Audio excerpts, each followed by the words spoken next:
Israel, and we're seeing increased action around our borders in the United States with drug cartels that are becoming more bold and more hostile, let alone the increase in the use of drugs in the United States and around the world. And in all of this, one of the questions that a person could easily be asking is, where is God? I mean, where is God in all of this that's going on? And then you just take a look at some of the suffering that's going on in humanity today. For example, there are 963 million people across the world that are hungry right now. 963 million. Every 3.6 seconds, somebody starves to death. And 3/4 of them are children under the age of 5. 1,001, 1,002, 1,003, 1,000. In that period of time, a child has died from starvation. Almost every day, 16,000 children die from hunger-related illnesses. Then you think about just the other needs that people have today. There's about 1 billion people in the world today that are struggling because they don't have safe water to drink. There's almost 1/3 of all children under 5 in the world are suffering from malnutrition. You look at that and you're just thinking, these children, they're innocent. Where's God? There are 33 million people who have HIV/AIDS. In fact, by next year, 2010, it's estimated that there's going to be around 18 million children who are orphaned in Africa as a result of losing their parents to AIDS. Since 1973, the United States alone has conducted over 49 million abortions. And you think about just the ramifications of that and the loss of life, and then exponentially carry that out in the ramifications of just the pain and the scarring of those who've gone through the abortions, the women who are carrying that inside silently. And you go, where's God? Taking a look at what's happening socially, and you see the rise of sexually transmitted diseases. There's a rise and increase in violence, according to the FBI Uniform Crime Report. George Gallup Jr., who is a pollster and does all the Gallup polls and such, he said that our nation is one of the loneliest nations on earth, which is kind of odd because you see, people that are all around. But how many of us have even been in churches and we sat in pews or we sat in chairs and there have been people all around us, but we felt incredibly lonely? Here's what Gallup said. He said, loneliness is widespread. In fact, we're among the loneliest people in the entire world.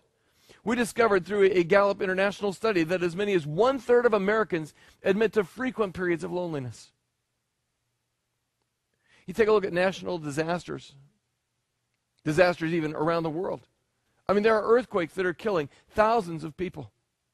We see the tsunami, of course, that killed tens of thousands. We see people who are displaced by Hurricane Katrina. You go, all right, in all of this, where is God? There's depression, there's physical pain, there's child abuse. Where's God?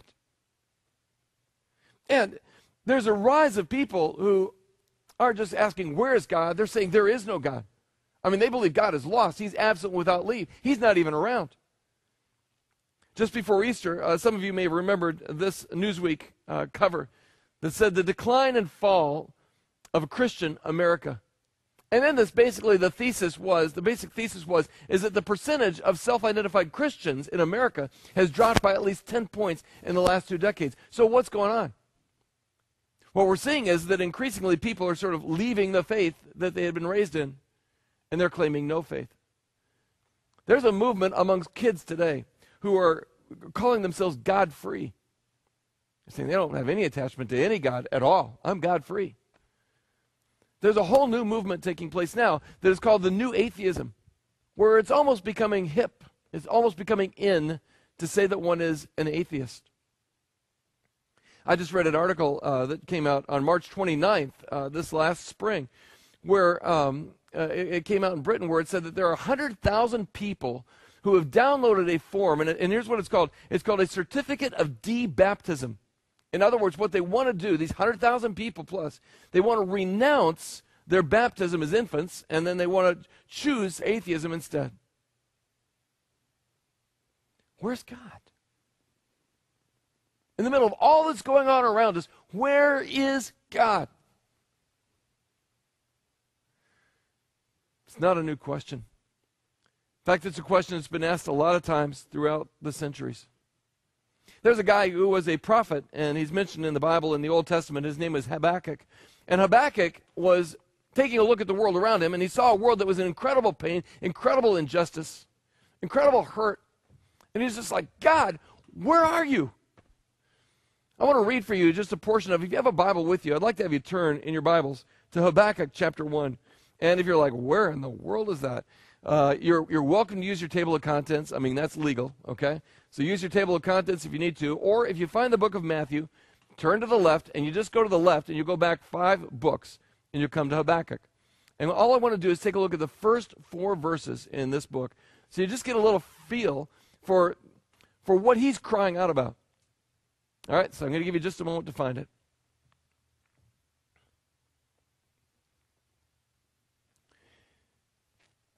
Here's what he writes. Beginning in verse 1, he says, the oracle that Habakkuk the prophet received. Now, just stop there for a moment. The word oracle in the original language, it means a burden. So what he's doing is he's about to lay out something to God where he's not just sort of musing and he's thinking, hey, God, I was kind of wondering about this. But he's actually, what he's doing is he's bringing to God something that is pressing in so heavily on his heart. He's like, God, I got to know. Here's what he says, verse 2. How long, O Lord, must I call for help, but you do not listen? Or cry out to you, violence, but you do not save? Why do you make me look at injustice? Why do you tolerate wrong? Destruction and violence are before me. There's strife and conflict abounds. Therefore the law is paralyzed, and justice never prevails. The wicked hem in the righteous, so that justice is perverted. You get what he's saying here? He's saying, listen, there are good people who are suffering. And God, you're allowing it. Where in the world are you? God, I'm seeing violence all around me, and you're letting this happen. What's going on? Where are you, God? Seems like you're gone. There's another example in the Bible of somebody else who just cried out to God. And they said, where in the world are you? Tried to be faithful, tried to follow you, worshiped you, served you, took steps of faith for you. Now it feels like you've abandoned me. Some of you here can identify with that. Some of you have walked through that journey where you're like, I have served God, I've been faithful, I've followed Jesus Christ. But right now there's this season